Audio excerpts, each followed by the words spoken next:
pessoal, tudo bem? Nessa aula falaremos sobre os capacitores. Os capacitores são dispositivos cuja principal função é o armazenamento de carga elétrica e energia elétrica, né? Na indústria eletrônica, os capacitores podem ser, por exemplo, aqui na esquerda, dos tipos eletrolítico ou cerâmica, né? Na verdade, são condutores que têm a capacidade de armazenar carga e energia elétrica. Mas antes de falarmos de capacitores, vamos falar de uma grandeza importante que os define, que os caracteriza, que é a capacitância elétrica. Bom, imagina um condutor, aqui nós temos um exemplo de um gerador Van de Graaff, né, em que cargas elétricas são transferidas via atrito por uma correia de borracha até uma esfera oca, metálica, em que as cargas se distribuem na superfície. Sabemos que no equilíbrio eletrostático, as cargas se distribuem na superfície externa dos condutores, sendo que o campo elétrico no interior é zero. Muito bem, mas será que podemos carregar indefinidamente esse condutor? Podemos, via atrito, transferir carga indefinidamente para a superfície externa desse condutor? Bom, a experiência mostra que não. Na medida que nós vamos carregando a superfície, demanda por energia. Então, quanto mais carga positiva essa superfície adquire, evidentemente que mais energia, mais trabalho deve ser transferido, né, na forma de energia potencial elétrica para que esse corpo adquira uma determinada carga. Isso quer dizer que a superfície desse metal se comporta como uma superfície equipotencial. Bom, no entorno desse material, dessa superfície esférica, aqui no exemplo do gerador Van de Graaff, nós temos ar. Então vai chegar um momento em que a quantidade de carga vai ser tal que o campo elétrico gerado nessa superfície, ou o potencial elétrico associado a essa superfície equipotencial, né, vai adquirir um valor tal que o ar deixa de ser um isolante e passa a ser um condutor. Então, aproximando uma esfera, por exemplo, percebemos faíscas, centelhas, que nada mais são que elétrons saltando no ar e ionizando a massa de ar, o gás no entorno, produzindo essa faísca, né? Então, a grandeza física que mede a capacidade com que esse condutor pode armazenar carga vem ainda do conceito em que se acreditava que as cargas elétricas fossem, a eletricidade, na verdade, fossem fluidos, né? fosse uma espécie de fluido. Então, haveria uma capacidade, né, como no recipiente, que você tem um recipiente de 1 litro, se você colocar 1,5 litro, você vai transbordar meio litro, então só cabe um litro. Então a ideia de capacidade ou capacitância elétrica vem ainda quando se pensava que a eletricidade tivesse uma natureza fluida, né? Na verdade, isso é uma característica do meio, né, essa capacitância elétrica, nós vamos representar pela letra C maiúscula, ela é uma característica do meio e do condutor, da sua geometria, da sua configuração, da sua dimensão, né? Então, nós definimos a capacitância como a quantidade de carga adquirida por um condutor, por exemplo, no processo de carga, para cada volt de potencial adquirido. Então, para esse condutor que tem uma certa característica geométrica, que está imerso num determinado meio, né, essa capacitância é fixa, é constante. Então, se eu pretendo fazer com que ele adquira uma determinada carga Q, isso está associado a um potencial V. Se eu faço com que a carga seja 2 vezes maior, o potencial associado vai ser 2 vezes maior. Então, dobrando o Q, eu dobro o V. Triplicando o Q, eu triplico o V. Por quê? Porque essa capacitância é uma característica do condutor e do meio que o envolve, né, o meio no qual ele está imerso, né? Então, definimos a capacitância como essa propriedade, essa característica dos condutores que, num dado potencial elétrico, adquirem uma carga Q. E essa carga é uma função desse potencial. Eles são diretamente proporcionais para uma dada capacitância. Claro que se eu mudar o condutor e mudar o meio, muda a capacitância, muda a relação. Mas para aquele condutor, para aquele meio no qual ele está imerso, essa razão é uma constante. Então, dobrando a carga, dobra o potencial e assim por diante. Então, a capacitância é definida como sendo a razão entre a quantidade de carga, em coulomb, para cada volt de potencial associado a essa quantidade de energia potencial elétrica para cada coulomb de carga, né? Bom, então a capacitância é a quantidade de carga em coulomb para cada potencial associado em volt.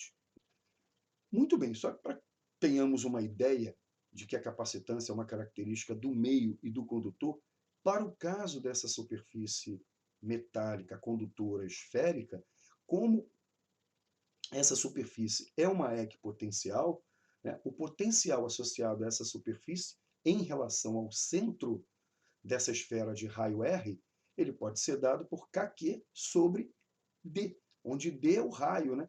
É a distância dessa equipotencial até o centro da esfera, onde poderíamos considerar toda a carga da esfera concentrada.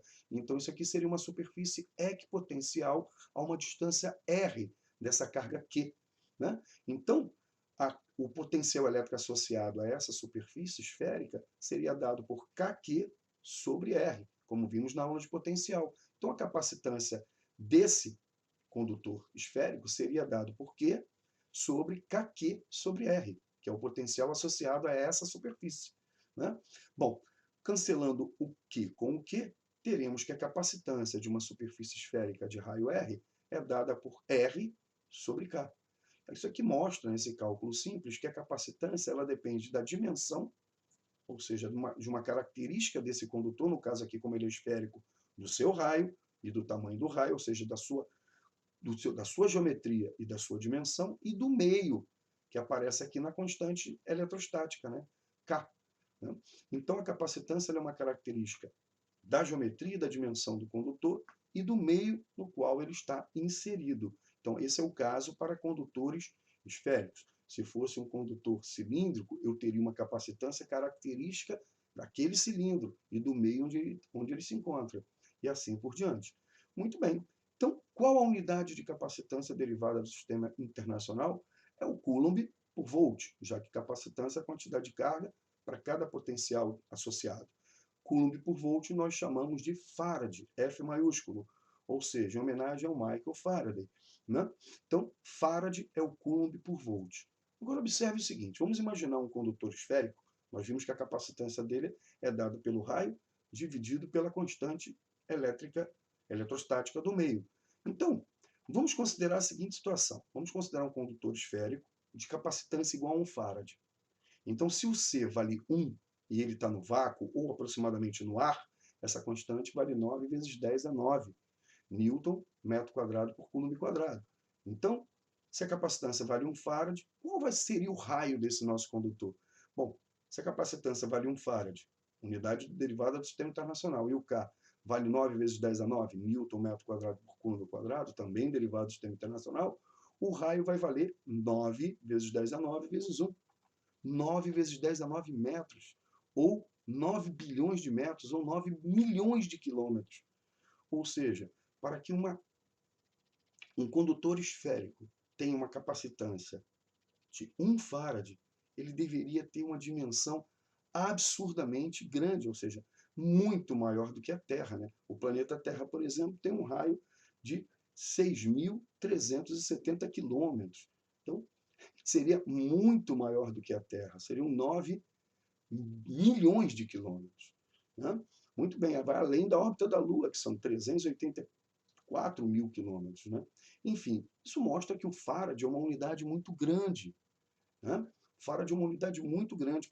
Para que um condutor tenha uma capacitância de 1 farad, ele tem que ser enorme se ele estiver no vácuo ou no ar.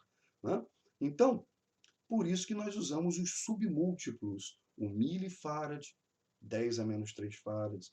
O microfarad, 10 a menos 6 farads. O nanofarad, 10 a menos 9 farads. E o picofarad, 10 a menos 12 farads. Então, atenção a esses submúltiplos. Tá? Boa parte dos capacitores usados na eletrônica são da ordem de micro, nano e até picofarads. Né? Muito bem. Então, vamos falar agora dos capacitores. O capacitor mais simples que a gente pode considerar é um capacitor de placas planas e paralelas. Então, imagine duas placas metálicas A e B. A placa B ligada no polo positivo de uma bateria e a placa A ligada no polo negativo. Então, ao ligarmos essas placas a essa diferença de potencial elétrico, vai ocorrer o processo de carga. A placa B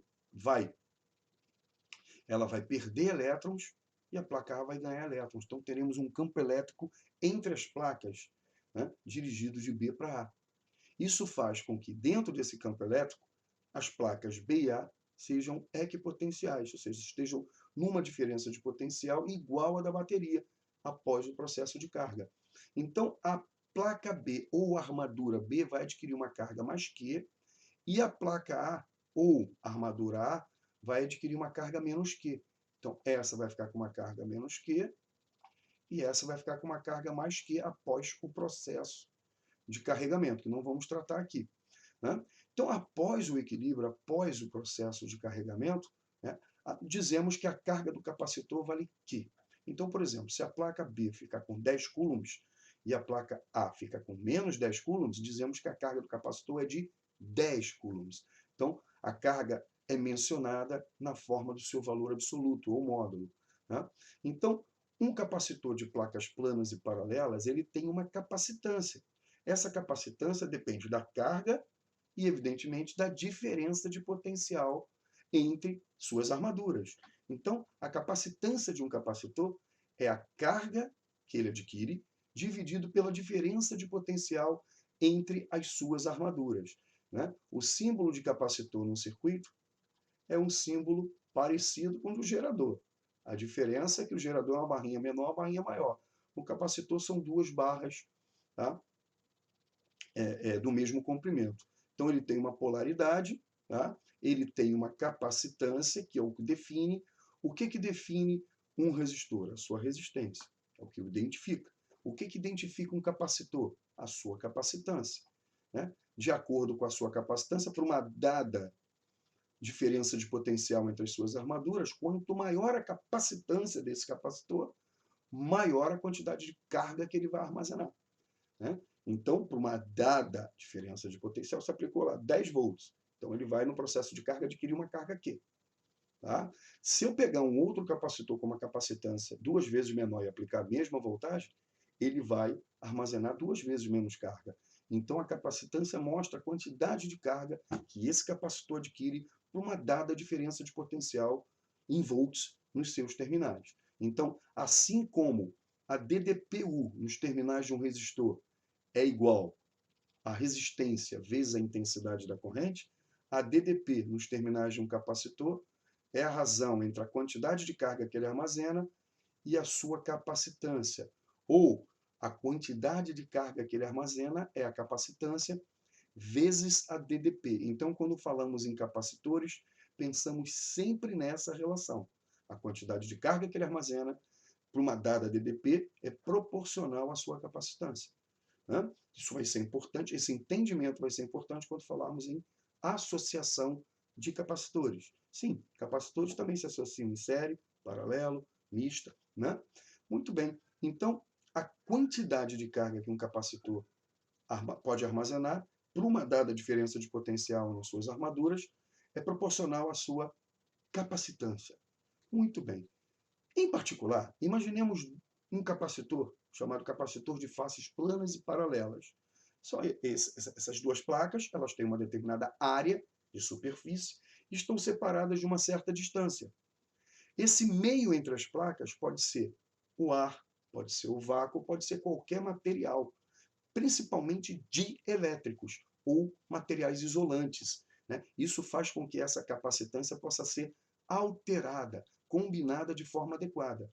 Né? Então vamos lá, pode-se demonstrar que a capacitância de um capacitor de faces planas e paralelas é dada por essa expressão aqui, εA sobre D, ou seja, a capacitância depende da geometria do condutor, né? Depende da sua área de superfície e da distância entre as placas. Percebam que quanto maior a área das placas, maior a capacitância desse capacitor.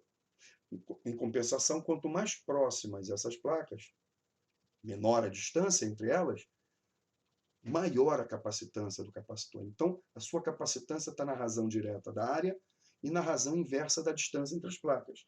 Essa grandeza epsilon é chamada de permissividade elétrica do meio. Então, isso reflete uma característica do meio. Tá? Não é necessário decorar, essa permissividade eventualmente é fornecida. Bom, essa permissividade no vácuo, ela seria, a permissividade é o inverso de 4π vezes K, que é a constante que nós já conhecemos. No vácuo, ε0 é 1 sobre 4π K0, que é aquele 9 vezes 10 a 9. Então, se você pegar 1, dividir por 4, vezes π, 3,14, vezes 9 vezes 10 a 9, Newton metro quadrado por Coulomb ao quadrado, o inverso disso vai ser aproximadamente 8,8 vezes 10 a menos 8, o inverso, Coulomb ao quadrado por Newton metro quadrado. Então, essa é a permissividade eletrostática do vácuo. Tá? Então, mudou o meio entre as placas, muda a permissividade, muda a capacitância. Então, mais uma vez, vemos que a capacitância é uma função da geometria do condutor e do meio no qual ele está inserido. No caso dos capacitores, do meio interplacas, né? O meio entre essas placas ou armaduras do capacitor. Aqueles capacitores que nós vimos lá no início, no primeiro slide, que parecem cilindros, na verdade são placas paralelas enroladas, como se tivesse um sanduíche com um dielétrico no meio, enroladas na forma quase que de um rocambole, formando ali aquele capacitor chamado eletrolítico. Né? Muito bem. Notem que a permissividade, tá? A permissividade de um determinado meio é K vezes a permissividade do vácuo. Então, para o vácuo, por exemplo, esse K, agora é um K maiúsculo, tá? Esse K vale 1. Então, essa chamada constante dielétrica do meio mostra a relação entre a permissividade elétrica daquele meio e a permissividade elétrica do vácuo. Tá? Então, essa constante é chamada de constante dielétrica do meio. Então, esse K, por exemplo, no ar ele vale 1. Tá? Na mica, por exemplo, vale 6, a parafina vale 2, ou seja, essa constante dielétrica, ela nos dá a relação entre a permissividade elétrica do meio em questão e do vácuo. Por exemplo, da mica é 6 vezes maior que do vácuo, a parafina é 2 vezes maior que do vácuo. Né? Isso nos dá a característica desse meio que fica entre as placas. Então, se você tem, por exemplo, um capacitor que tem uma constante dielétrica ali, o dielétrico tem uma constante dielétrica 2 vezes maior, significa que a minha permissividade é 2 vezes maior e, portanto, a minha capacitância vai ser 2 vezes maior. Né? Muito bem.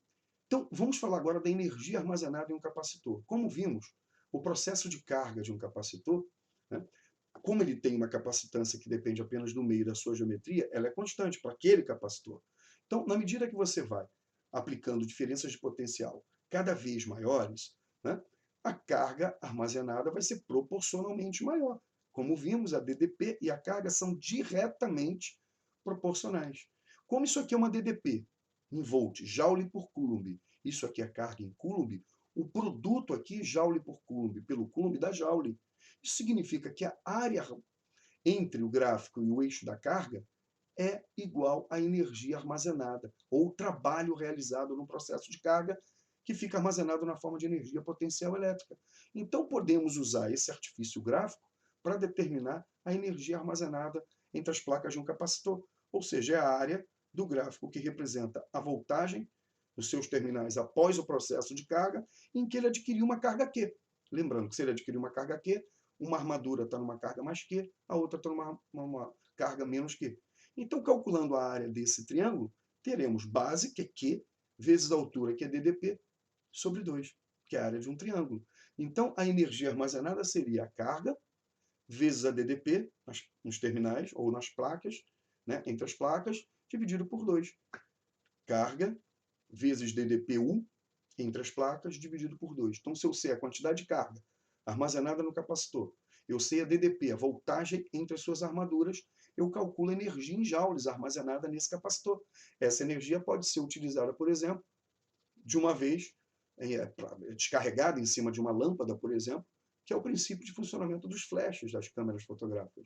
Você tem um capacitor que é carregado pela pilha, pela bateria, e quando você aperta o botão, quando você aciona a câmera, que tem um flash, toda aquela energia armazenada no capacitor é liberada de uma vez para aquela lâmpada. Então, ela libera aquele faixa de luz correspondente à energia armazenada no capacitor que foi descarregada ou transferida para a lâmpada na forma de fótons de luz. Então, a energia armazenada no capacitor, que é importante aí para a tecnologia, né, é a quantidade de carga vezes a DDP dividida por 2. Mas nós sabemos que a quantidade de carga é a capacitância vezes a DDP. Então, podemos ter mais duas possibilidades de cálculo da energia, né?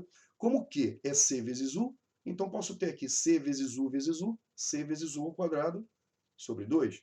Então, se o problema envolve carga e DDP, eu uso carga vezes DDP sobre 2. Se o problema envolve capacitância e DDP, capacitância vezes DDP ao quadrado sobre 2. Bom, agora eu também posso escrever que U é Q sobre C. Se U é Q sobre C, aqui vai ficar Q sobre C vezes Q ao quadrado sobre C dividido por 2, Q ao quadrado sobre 2C. Então, o problema envolvendo carga e capacitância, eu posso calcular a energia armazenada pegando a carga ao quadrado e dividindo pelo dobro da capacitância. Então, o primeiro passo, né, para recuperar essas expressões é DDP e carga são diretamente proporcionais. E a constante de proporcionalidade é a capacitância. A área do gráfico DDP-carga é a energia armazenada. Então, vai ser base carga, altura DDP, Q vezes U sobre 2. Q vezes U sobre 2. Sabendo que Q é igual a C vezes U, eu obtenho as duas outras expressões para o cálculo da energia armazenada num capacitor. Muito bem. Vamos falar agora da associação em série de capacitores. O que significa uma associação em série? Nós vamos ligar o terminal de um capacitor ao terminal do outro. Quer dizer, um terminal de saída ao terminal de entrada, como na associação em série de resistores, né? Só que o que vai acontecer aqui? Nesse processo, eu tenho aqui um capacitor de capacitância C1 e um capacitor de capacitância C2 ligados em série. O terminal do primeiro capacitor está no potencial A, por exemplo, o polo positivo da bateria, e o terminal do último capacitor é ligado no terminal negativo da bateria. Então, o que vai acontecer? Como vimos, o terminal positivo vai fazer com que a placa ligada no terminal positivo fique positiva, adquira uma carga mais Q. Por indução eletrostática, a carga da outra placa vai ser menos Q. Por indução eletrostática, a placa do próximo capacitor vai ser mais Q. Pelo fato dessa estar ligada ao polo negativo, tem que ficar negativo. Então, repara que após o processo de carga, todos os capacitores têm a mesma carga. Então, associação em série de resistores, todos são atravessados pela mesma corrente. Associação em série de capacitores, todos armazenam a mesma quantidade de carga. Isso quer dizer que a DDP nos terminais de C1 mais a DDP nos terminais de C1, C2 tem que ser igual a DDP total. Em qualquer tipo de associação em série, a DDP total é a soma das DDPs nos terminais de cada um dos elementos associados. Bom, então aqui nós percebemos o seguinte: como a carga é a mesma, lembra que carga é igual capacitância vezes DDP? Isso significa que se a carga é a mesma, a capacitância e a DDP são inversamente proporcionais.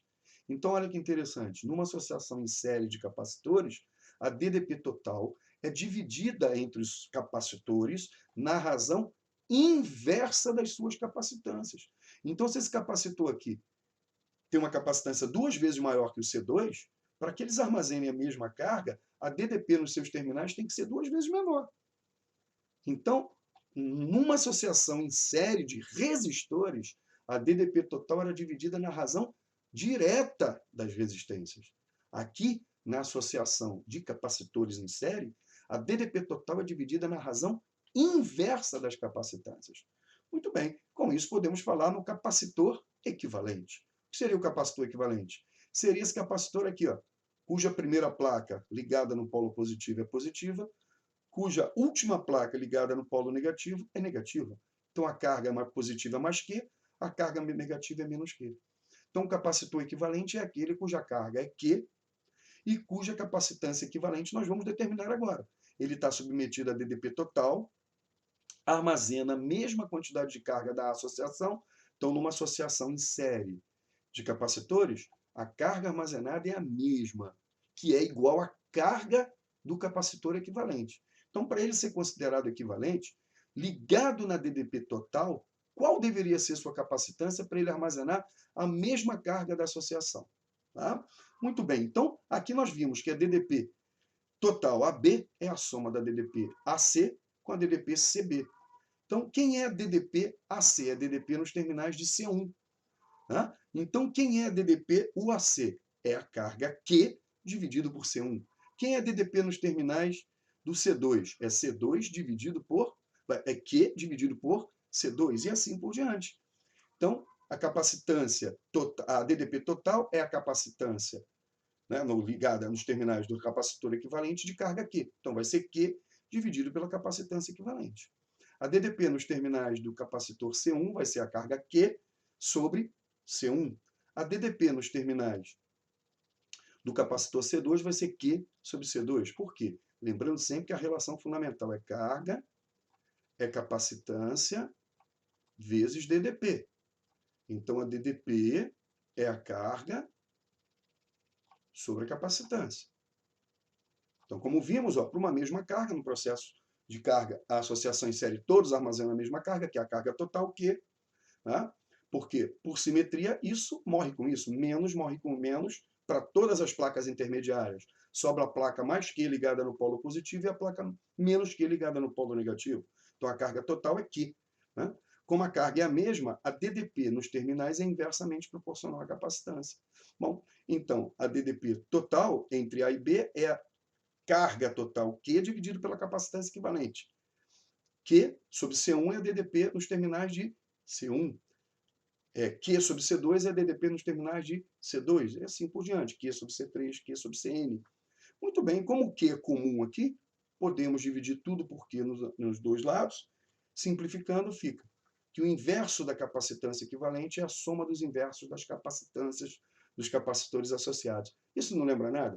Quer dizer, o cálculo para a capacitância equivalente de uma associação em série é semelhante ao cálculo da resistência equivalente de uma associação em paralelo. E continua valendo aquelas duas propriedades. Se eu tiver apenas dois capacitores diferentes, fazendo o MMC aqui, teremos a soma sobre o produto. Invertendo, teremos o produto sobre a soma. Então, se eu tenho dois capacitores diferentes, com capacitâncias diferentes, eu posso calcular a capacitância equivalente rapidamente, fazendo o produto sobre a soma. Aí, se eu tenho três diferentes, ou você usa a fórmula geral, ou você vai de 2 em 2. Pega os dois primeiros, produto sobre a soma. O resultado, produto sobre a soma com o terceiro. E assim por diante. Bom, e se tivermos N capacitores de mesma capacitância? C, por exemplo. 1 sobre C mais 1 sobre C mais 1 sobre C mais 1 sobre C. Né? Bom, teremos N sobre C. Como o denominador é comum, teremos N sobre C. O inverso de N sobre C é C sobre N. Então, para dois capacitores diferentes, produto sobre a soma das capacitâncias. N capacitores iguais. Pega o valor da capacitância C, que é a mesma para todos, e divide pelo número de capacitores.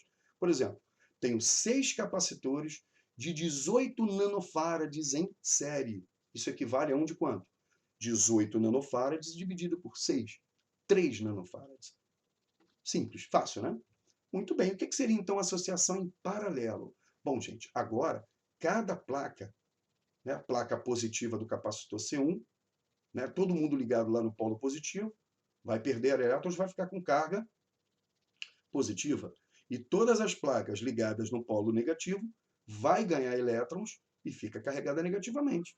Então, agora, todos os capacitores têm a mesma DDP. Então, lembrando aqui da relação fundamental. Carga é capacitância vezes DDP. Como a DDP é a mesma, o Q e o C são diretamente proporcionais. Você está dando a mesma voltagem para capacitores diferentes. Quem é que vai armazenar mais carga?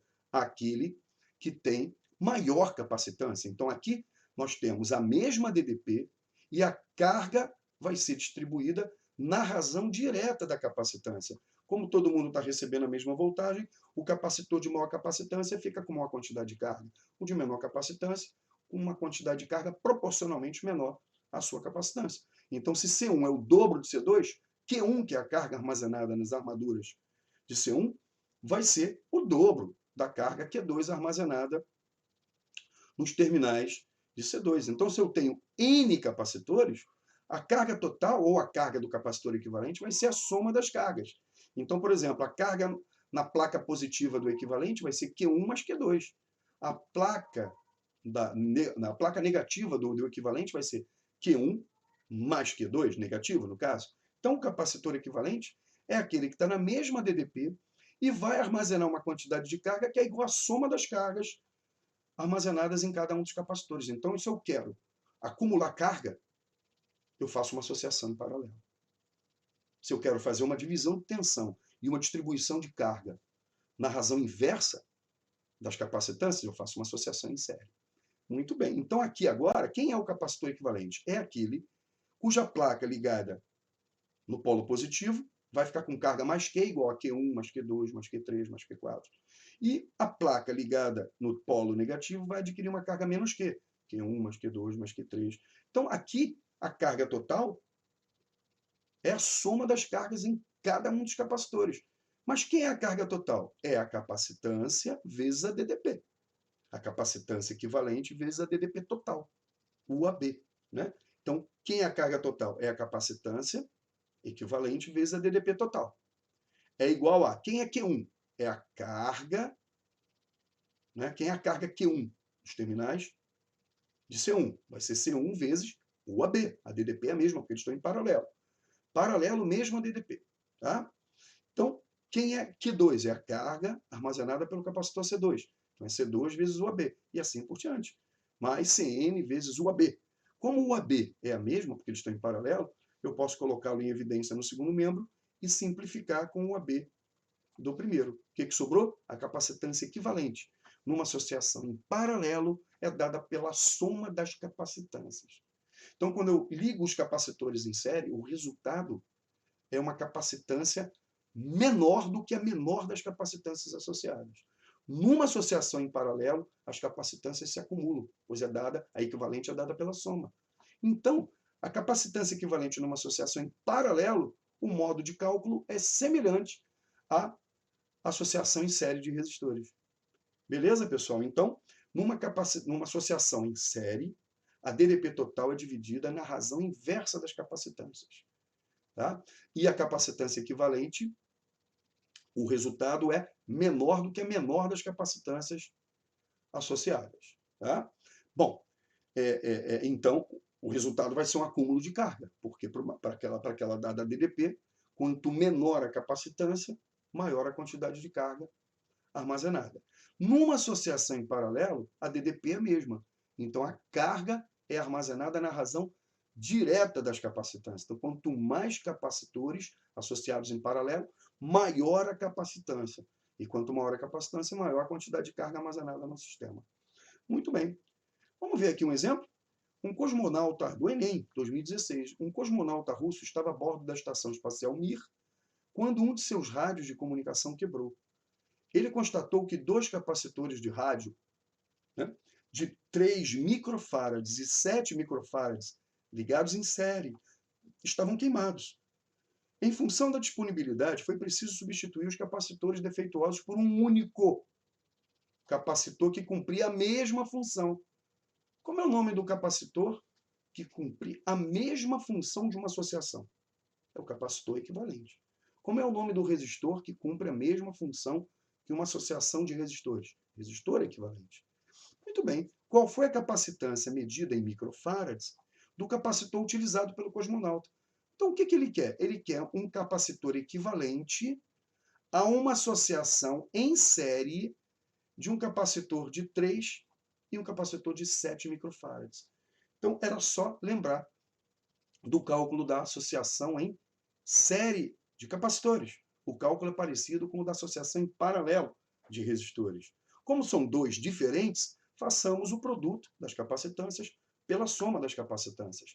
Teremos 3 vezes 7, 21, dividido por 3 mais 7, 10. Ou seja, a capacitância equivalente de 2,1 microfarads. Ou seja, um capacitor de 2,1 microfarads executa o mesmo papel em termos de armazenamento de carga, de energia, né, que 2 capacitores, um de 3 e um de 7, ligados em série. O resultado é equivalente. Gabarito letra C, 2,1 microfarads.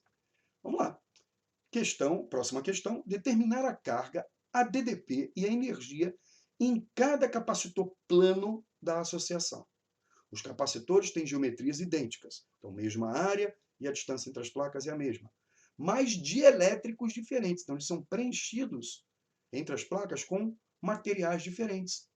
A força eletromotriz da bateria é de 3 volts, então temos aqui uma associação mista de capacitores, o C1 está em série com essa associação em paralelo entre o C2 e o C3.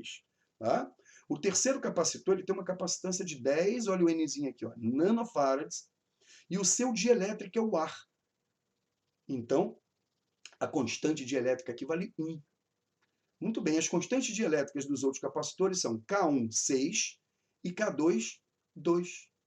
Lembrando que, se eles têm a mesma geometria, como eles são capacitores de placas planas e paralelas, sua capacitância é dada por epsilon vezes a área dividido pela distância. Tá? Mas o epsilon, lembra? É o K vezes o epsilon zero, isso vezes a área sobre a distância. Isso quer dizer que o capacitor 3 ele tem a mesma área, mesma distância entre as placas, e o meio aqui é o ar. Né? Então, isso tudo aqui é uma constante para os 3 capacitores. O epsilon zero é uma constante, a área é a mesma para os 3, e a distância entre as placas é a mesma, a geometria é a mesma. Bom, então a capacitância vai ser uma função do K. Então, por exemplo, se o capacitor C1 tem um K igual a 6, significa que sua capacitância é 6 vezes maior que o 3. E o 2, ele tem uma constante dielétrica igual a 2. Quer dizer que sua capacitância é o dobro do C3. Então, a partir daí, podemos determinar as capacitâncias de C1 e C2. Muito bem. E depois vamos determinar a carga em cada um deles e a DDP nos terminais, assim como a energia armazenada por cada capacitor. Lembrando que a DDP total aqui que alimenta o sistema, entre A e B, é de 3 volts. Muito bem, vamos lá. Capacitância do C1. Como ele tem uma constante dielétrica 6 vezes maior, o resto é tudo igual, mesma área, do que o capacitor C3, cujo ar está entre as placas, então a constante é 1. Se a constante do C1 é igual a 6, ele tem uma capacitância 6 vezes maior. Então, a capacitância do C3 é 10, a do C1 vai ser 6 vezes maior, 60 nanofarads, e o do C2, como ele tem uma constante dielétrica 2 vezes maior que a do A, o resto é tudo igual, então ele tem uma capacitância 2 vezes maior que o do C3. 2 vezes 10, 20 nanofarads. Muito bem, podemos determinar aqui ó, a resistência equivalente dessa associação. O 2 e o 3 estão em paralelo. Então, a capacitância equivalente da associação do C2 com o C3 é dada pela soma das capacitâncias, porque eles estão em paralelo. Então, somando C2 com C3, 20 mais 10, 30 nanofarads. Então, aqui nós temos 30 nanofarads. Posso trocar esses dois aqui por um de 30. Esse daqui é de 60. Né? O C1 é de 60. Então, se esse daqui tem o dobro do equivalente desses dois aqui, isso quer dizer que a DDP está sendo dividida na razão inversa das capacitâncias, porque C1 está em série com o equivalente entre C2 e C3. Então, qual é a capacitância equivalente da associação? O C1 está em série com C2 e C3. Bom, a equivalente entre C2 e C3 é 30. Então, como C1 vale 60, né? Então, façamos aqui 60 vezes 30 sobre 60 mais 30. 1.800 por 90. Né? Teremos aqui 20 nanofarads. Né? Então, a capacitância equivalente da associação é de 20 nanofarads. Então, entre A e B, eu posso trocar tudo isso por um único capacitor de 20 nanofarads. Muito bem. Bom, a DDP total entre A e B é a soma da DDP entre A e C com a DDP entre C e B. Isso dá 3 volts. Como C1 está em série com o equivalente de C2 e T3, que é 30, e C1 sendo o dobro desse equivalente, significa que a DDP nos terminais entre A e C é metade da DDP entre C e B, ou a DDP entre C e B é o dobro da DDP entre A e C, usando a propriedade dos capacitores. Como assim, professor? Ó, entre A e C, eu tenho um capacitor de 60 nanofarads. E entre C e B, em série com ele, eu tenho um de 30. 60 é o dobro de 30. Então, como esse capacitor tem o dobro da capacitância e ele está em série com o outro, a DDP está na razão inversa das capacitâncias, lembra? Então, entre C e B, como eu tenho metade da capacitância entre A e C, eu tenho o dobro da DDP entre A e C. Então, a DDP entre C e B é o dobro da DDP entre A e C. Então, se isso daqui é o dobro de UAC mais o dobro de UAC é 3 vezes o UAC. 3 vezes o AC é igual a 3 volts. Então, o AC é igual a 1 volt. Se o AC é igual a 1 volt, o CB é igual a 2 volts. 2 mais 1, 3. Então já sei a DDP nos terminais de C1, já sei a DDP nos terminais de C2 e de C3, que é 2 volts. Então a DDP nos terminais de C1 vale 1 volt e a DDP nos terminais de C2 e C3 vale 2 volts. Né? Notem que a soma tem que dar 3, de fato. A DDP total foi dividida na razão inversa das capacitâncias. Muito bem, propriedade da associação em série de capacitores. Bom, qual é a carga armazenada no capacitor C1? É a sua capacitância vezes a DDP nos seus terminais, que é o UAC. Bom, sua capacitância é de 60 nanofarads. Multiplicada pelo UAC, que é 1 volt, teremos 60 nanocoulombs. Então, esse capacitor armazena 60 nanocoulombs. Qual a carga armazenada pelo C2? É a sua capacitância vezes a DDP nos seus terminais, que é o UCB. Bom, sua capacitância é de 20 nanofarads. E a DDP nos seus terminais, entre C e B, é de 2 volts. Então, ele está armazenando 40 nanocoulombs. E o C3 também está entre C e B, ou seja, tem 2 volts nos seus terminais e sua capacitância é de 10 nanofarads. Então, a carga no C3 é a sua capacitância vezes a DDP nos seus terminais. 10 vezes 2, 20 nanocoulombs. Né? Muito bem, então temos aí as cargas armazenadas em cada um desses capacitores. Muito bem, gente. Então, repara que aqui, ó, a quantidade de carga aqui, ó, é 40 e a quantidade de carga aqui é 20. Tá? O equivalente entre esses dois é de 30 nanofarads. Né? 30 nanofarads vezes 2 volts, isso nos dá 60 nanocoulombs, que é a soma das cargas aqui, ó, 40 mais 20, 60 nanocoulombs. Muito bem. Qual é a energia armazenada no C1? Pode ser, por exemplo, calculada pela sua carga vezes a DDP dividido por 2. Q1 é 60 nanocoulombs vezes 1 volt, que é a DDP nos seus terminais, sobre 2. O nano é carregado até o fim, né, que é uma potência de 10.